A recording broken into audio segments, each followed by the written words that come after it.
तरुण अपने तेज दिमाग से आधुनिक और खुफिया तरीके से काम करने वाले उपकरण बनाता था। उनके एजेंट में कुछ फौजी थे, कुछ पुलिस वाले और कुछ ऐसे लोग जो साधारण आदमी की तरह रहते थे। टीम के लोग और एजेंट अपने बारे में किसी को नहीं बता सकते थे। इस टीम के एक मिशन के लिए करिश्मा को कुछ दिन पहले बॉर्डर के जंगल में भेजा गया था। अंदर की खबर थी कि जंगल के रास्ते बॉर्डर पार से हथियार खरीदने कुछ आतंकवादी आने वाले हैं। बॉर्डर की एक चौकी से जब करिश्मा का फोन आया तो रमन कुमार ने मेजर बख्शी को उसके सही सलामत लौटने की खबर दे दी। अपनी काबिल अफसर को लेने खुद मेजर बख्शी बॉर्डर पर पहुंच गए। करिश्मा ने जब उन्हें विक्रम की बहादुरी के बारे में बताया तो उन्होंने विक्रम के बारे में जानकारी हासिल की और एक अहम फैसला लिया। चौकी के कमांडर ने अपने जवानों को विक्रम को कुछ खिलाने के लिए कहा और अपने ऑफिस में चला गया। वो जानता था कि विक्रम पूछने पर भी कुछ नहीं बताएगा। मिशन पर जाने वाले फौजी अपनी जुबान किसी के आगे नहीं खोलते। तभी उसके फोन की घंटी बजने लगी। विक्रम ने चाय का ग्लास रखा ही था कि कमांडर उसके पास आया। तुम्हें रेजिमेंट के ऑफिस बुलाया है, हेलीकॉप्टर तुम्हें लेने आता ही होगा।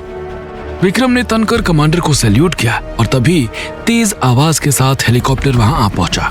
विक्रम के लिए हेलीकॉप्टर में बैठने का यह पहला अनुभव था। वह हैरान आंखों से सब तरफ देख रहा था।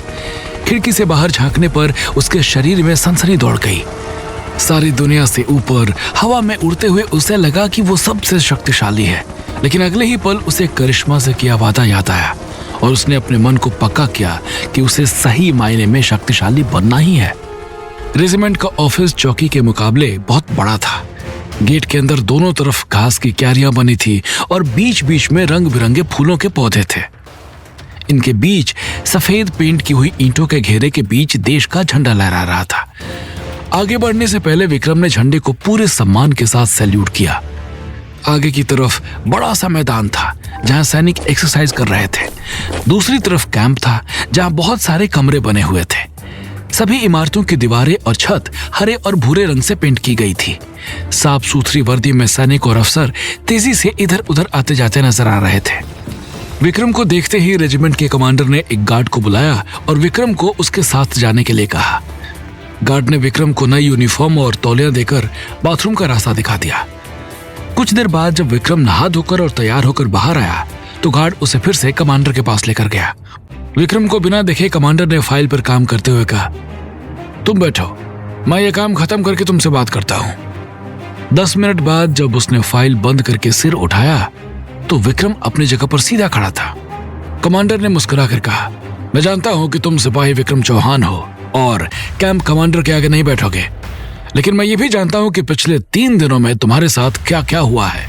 इसलिए जवान, तुम्हारे सीनियर ऑफिसर का ऑर्डर है कि तुम आज और कल यहाँ के गेस्ट हाउस में आराम करोगे। साथ ही एक रिपोर्ट तैयार करो। जो भी हुआ, तुमने जो भी देखा और सुना, जंगल में हुई मुठभेड़ का भी पूरा ब्यौरा। ये सब मुझे चाहिए, लेकिन ये रिपोर्ट किसी और के हाथ में नहीं जानी चाहिए। कमांडर को सैल्यूट करके विक्रम जब बाहर आया तो गार्ड उसे एक साफ सुथरे गेस्ट हाउस में ले गया। टेबल पर रखे खाने को देखकर विक्रम के पेट में चूहे दौड़ने लगे। उसने जल्दी जल्दी सारा खाना खत्म कर दिया। अचानक विक्रम की आंखें भारी होने लगी और बिना कुछ सोचे वो जाकर बिस्तर पर गिर गया। जब विक्रम की आंख खुली तो बाहर अच्छा खासा उजाला था। उसने घड़ी में टाइम देखा तो पता चला कि वो 10 घंटे से सो रहा था। विक्रम को ज्यादातर सिर्फ 3 या 4 घंटे सोने की आदत थी, लेकिन पिछले 3 दिनों की घटनाओं के बाद इतनी गहरी और लंबी नींद लेकर अब उसे एकदम तरोताजा लग रहा था। तैयार होकर नाश्ता करने के बाद विक्रम रिपोर्ट लिखने बैठा। अपनी जलती हुई चौकी के भयानक मंजर से लेकर जंगल में फायरिंग, करिश्मा से अचानक मुलाकात, उसके साथ मिलकर दुश्मनों का सामना करना, छुरी से अपने साथियों के कातिल की जान लेना, हर घटना किसी फिल्म की तरह उसकी आंखों के आगे तैरने लगी। विक्रम नहीं जानता था कि इस तरह की रिपोर्ट कैसे लिखी जाती है, इसलिए उसने अपने एक एक मिनट का हिसाब कागज पर उतार दिया। लेकिन ये काम 2 घंटे में ही पूरा हो गया। रिपोर्ट को संभालकर दराज में रखकर वो बाहर आ गया। मैदान में अभी भी सैनिकों की ट्रेनिंग चल रही थी। विक्रम को याद आया जब वो भी इस तरह की ट्रेनिंग का हिस्सा था, लेकिन उसे अपनी ट्रेनिंग पूरी करने का मौका तक नहीं मिला था। भारी मन से विक्रम ऑफिस के दूसरी तरफ गया। वहां कुछ सिपाही अलग अलग तरह के काम कर रहे थे। विक्रम पर नजर पड़ते ही उनके चेहरों पर अजीब से भाव आ गए। सिपाही इस बात से हैरान थे कि विक्रम को इतना सत्कार क्यों मिल रहा था। वर्दी तो उसने भी एक सिपाही की पहनी थी, लेकिन रहने के लिए उसे जो गेस्ट हाउस दिया गया था वो केवल बड़े अफसर को ही दिया जाता था। इस उलझन से अनजान विक्रम को उनका व्यवहार थोड़ा अजीब लगा। जैसे ही वो मुड़ा, कुछ दबी दबी सी आवाजें उसके कानों में पड़ी। यही है वो सिपाही। रैंक तो छोटा है, फिर इसे बड़े अफसर के गेस्ट हाउस में क्यों रखा गया है? सिपाही है तो बाकी सिपाहियों के साथ ट्रेनिंग के लिए क्यों नहीं बुलाया गया? इसे कमरे में खाना क्यों दिया जा रहा है? ऐसा तो सिर्फ खास मेहमानों के लिए किया जाता है। विक्रम को उनकी बातें सुनकर एहसास हुआ कि उसे यहाँ एक आम सिपाही से कहीं बेहतर सुविधाएं मिल रही थी, लेकिन क्यों? वो इस सबका जवाब सोचता इससे पहले ही वहां एक जीप आकर रुकी और उसमें से एक लंबा चौड़ा सीनियर ऑफिसर उतरा। सबके साथ साथ विक्रम ने भी उन्हें कड़क सैल्यूट किया। ऑफिसर ने चारों तरफ देखकर गर्दन हिलाई और कमांडर के ऑफिस की तरफ चला गया। कुछ ही देर में एक गार्ड विक्रम के पास आया। आपको ऑफिस में बुलाया है। ऑफिस में पहुंचते ही विक्रम ने कमांडर को सैल्यूट करने के बाद बताया, मेरी रिपोर्ट तैयार है सर। कमांडर ने हाथ हिलाते हुए कहा, रिपोर्ट को छोड़ो, अभी इनसे मिलो। ये कर्नल विजय पठानिया है, तो ये है सिपाही विक्रम चौहान। कर्नल पठानिया ने सिर से पैर तक विक्रम को अच्छी तरह देखा। उनकी आंखें सख्त और खामोश थी। विक्रम को थोड़ी घबराहट होने लगी। उसने पहले कभी इतने कड़क ऑफिसर को नहीं देखा था। उनका डील डॉल चेहरा और आंखें उनके व्यक्तित्व को शाही अंदाज दे रही थी। उनकी आवाज भी बेहद रौबदार थी। विक्रम की घबराहट बढ़ने लगी। ऐसे अफसर को उसके जैसे मामूली सिपाही में क्या दिलचस्पी हो सकती है? उसके माथे पर पसीने की बूंदें झलकने लगी, लेकिन विक्रम तनकर खड़ा रहा और बिना पलकें झपकाए सामने देखता रहा। कुछ देर के बाद कर्नल पठानिया की आवाज फिर से सुनाई दी, मैं तुम्हारी रिपोर्ट देखने आया हूं, लेकर आओ। फिर उन्होंने कमांडर से कहा, हमें एक अलग कमरा चाहिए, कोई हमें डिस्टर्ब ना करे। थोड़ी ही देर में एक बंद कमरे में कर्नल पठानिया विक्रम की रिपोर्ट पढ़ रहे थे। बहुत ध्यान से सब कुछ पढ़ने के बाद उन्होंने कागज एक तरफ रखे और विक्रम को देखा। तुमसे कुछ सवाल पूछने हैं, जवाब में सिर्फ सच बोलना। ये मत सोचना कि एक फौजी होने के तौर पर तुम्हें क्या बोलना चाहिए क्या नहीं, सिर्फ वो बोलना जो पहली बात तुम्हारे मन में आए। ये सुनकर विक्रम का डर और बढ़ गया। अब तक उसने यही सीखा था कि हर परिस्थिति में उसे एक फौजी की तरह सोचना है और फौजी की तरह व्यवहार करना है, पर आज कर्नल पठानिया उसे ऐसा करने को मना कर रहे हैं। इसका क्या मतलब हो सकता है? क्या उसे फौज से निकाला जा रहा है? शायद चौकी के हादसे की रिपोर्ट टाइम पर न देने के कारण उसे सजा मिलने वाली थी। अकेले जंगल में जाकर दुश्मन से लड़ने का उसका फैसला शायद सीनियर ऑफिसर की नजर में गलत था और इस गलत फैसले का परिणाम उसे भुगतना पड़ेगा। विक्रम का चेहरा सफेद पड़ गया। अब वो करिश्मा को क्या जवाब देगा? 2 साल तो बहुत दूर थे। यहाँ उसे 2 दिन में ही फौज से निकाला जा रहा था। कहाँ वो कमांडो बनने का सपना देख रहा था और कहाँ अब उससे सैनिक की वर्दी भी छिनने वाली थी। सिपाही विक्रम चौहान, तुम मेरे सवालों का जवाब देना चाहते हो या नहीं? कर्नल पठानिया ने कड़क आवाज में पूछा। घबराकर विक्रम अपने ख्यालों से बाहर आया। जी जी जी सर। तो सबसे पहले ये बताओ कि जली हुई चौकी और अपने साथी सैनिकों की लाश का नजारा देखकर तुम्हारे मन में सबसे पहले क्या आया? पठानिया ने पूछा। विक्रम ने फौरन जवाब दिया, मेरा दिल और दिमाग दोनों कुछ सोचने की हालत में नहीं रहे सर। मेरे आगे अपने लोगों की मौत का मंजर था। उस वक्त मेरे लिए उस दुश्मन को ढूंढकर उसे मौत के घाट उतारना जरूरी था। इसके अलावा मैं कुछ और नहीं समझ पाया। पठानिया ने अगला सवाल पूछा, क्या तुम्हें पूरा यकीन था कि तुम ये कर पाओगे? एक फौजी होने के नाते उसे अपने आप पर पूरा विश्वास होना चाहिए था, लेकिन विक्रम ने सच बात बता दी। मुझे सिर्फ 50% यकीन था। पठानिया विक्रम के बारे में सब कुछ जानता था। अधूरी ट्रेनिंग और हथियारों की जानकारी न होते हुए भी अगर उसे 50% भरोसा था तो ये बहुत बड़ी बात थी। अनजान दुश्मन और लड़ाई का कोई अनुभव विक्रम के पास नहीं था, फिर भी उसने बिना कुछ सोचे खुद को मौत के कुएं में धकेल दिया। ऐसे बहादुर और निडर सिपाही के लिए फौज में खास जगह थी। पठानिया ने आंखों को सिकोड़ते हुए कहा, इसका मतलब जानते हो? दुश्मन पर हमला बोलने से पहले अपने आप पर 50% का भरोसा रखना। कोई नया सिपाही ऐसा सोच भी नहीं सकता। विक्रम का दिल बैठ गया। इसका मतलब सिपाही के तौर पर उसे बेहतर प्रदर्शन करना चाहिए था। बात और साफ होती जा रही थी। कर्नल पठानिया उसे अपनी गलती का आईना दिखाने के लिए आए थे। एक फौजी के रूप में आज उसका आखिरी दिन होने वाला था। अचानक पठानिया ने मुस्कुराकर पूछा, तुम समझ रहे हो मैं क्या कह रहा हूं? विक्रम ने फौरन गर्दन हिला दी। इतनी बड़ी फौज का मैं बहुत छोटा सा हिस्सा हूं सर। आपकी बात समझने जितनी काबिलियत मुझ में नहीं है। मैं जानता हूं मैंने गलती की है। बिना अपने सीनियर्स की इजाजत के मैं जंगल में दुश्मनों की तलाश में चला गया और उन्हें मार डाला। मैंने डिसिप्लिन तोड़ा है, इसलिए मैं सजा का हकदार हूं।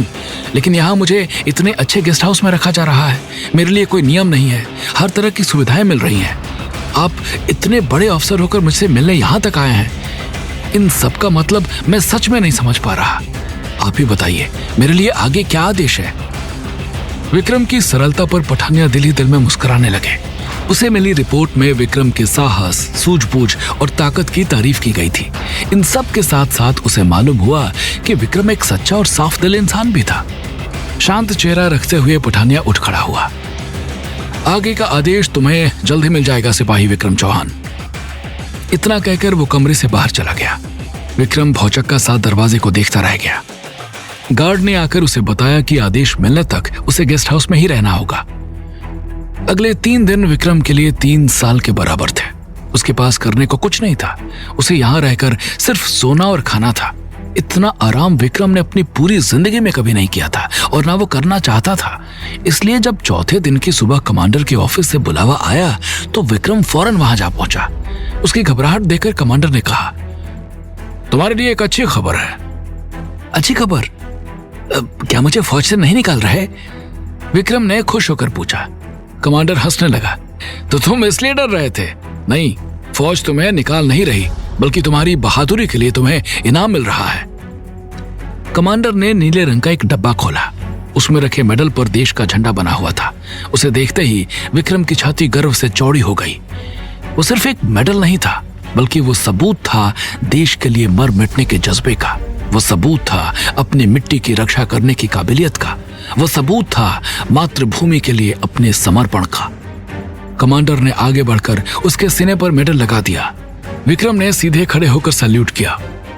वैसे तो मेडल सबके सामने दिया जाता है, लेकिन इस मिशन के बारे में किसी को बता नहीं सकते, इसलिए तुम्हें भी इसके बारे में बात करने की इजाजत नहीं है, कमांडर ने कहा। जी सर, इस मिशन के बारे में मेरे मुंह से कभी कोई बात नहीं निकलेगी। मेडल मिलने के बाद विक्रम की आवाज में और जोश आ गया, लेकिन कमांडर ने इसके बाद जो कहा उसे सुनकर विक्रम की आंखें खुली की खुली रह गई। हेडक्वार्टर ने फैसला किया है, तुम्हें प्रमोट करके अफसर बनाया जाता है। तुम सिपाही भर्ती हुए थे, लेकिन अपनी बहादुरी की वजह से अब तुम्हें लेफ्टिनेंट का रैंक दिया जाता है। एक अफसर के लिए यह पहली सीढ़ी है। वक्त और मेहनत के साथ तुम्हें और भी प्रमोशन मिलेंगे। विक्रम को अपने कानों पर यकीन नहीं हुआ। अफसर बनने के बारे में उसने कभी सोचा तक नहीं था। जब कमांडर ने उसके कंधे पर लेफ्टिनेंट के रिबन लगाए तो विक्रम खुशी से नाचना चाहता था। किसी तरह अपने आप को रोक कर वह सीधा खड़ा रहा। कमांडर ने आगे कहा, तुम्हारी अगली यूनिट कौन सी होगी ये तुम्हारे फैसले पर निर्भर करेगा। अगर तुम चाहो तो कमांडर बनके एक चौकी का चार्ज ले सकते हो। ये छोटी चौकी है, लेकिन तुम वहां पर सबसे सीनियर होगे। दूसरा विकल्प है ट्रेनिंग। तुम्हारी पहली ट्रेनिंग अधूरी रह गई थी। तुम चाहो तो कमांडो ट्रेनिंग के पहले राउंड के लिए जा सकते हो। विक्रम को ऐसा लगा जैसे साक्षात भगवान उसके सामने खड़े हैं। प्रमोशन और मेडल की उसे बेहद खुशी हुई थी, लेकिन ट्रेनिंग में जाने का मौका मिलने की बात सुनकर उसका दिल उछलकर बाहर आना चाहता था। बिना एक भी पल गंवाए उसने फैसला सुना दिया, मैं ट्रेनिंग के लिए जाना चाहता हूं सर। कमांडो को थोड़ी हैरानी हुई। सोच लो, 3 महीने की ये ट्रेनिंग बहुत मुश्किल होती है। यहाँ तुम सब की तरह एक आम फौजी रहोगे। कमांडर को मिलने वाली सुविधाएं तुम्हें नहीं मिल सकती। विक्रम का फैसला अटल था। मुझे मंजूर है सर।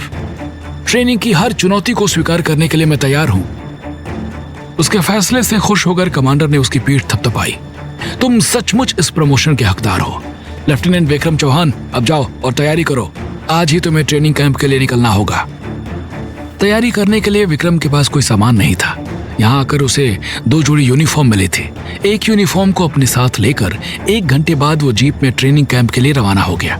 जीप का ड्राइवर जो एक सिपाही था उसके कंधे के रिबन देखकर बोला, क्या मैं आपसे बात कर सकता हूं सर?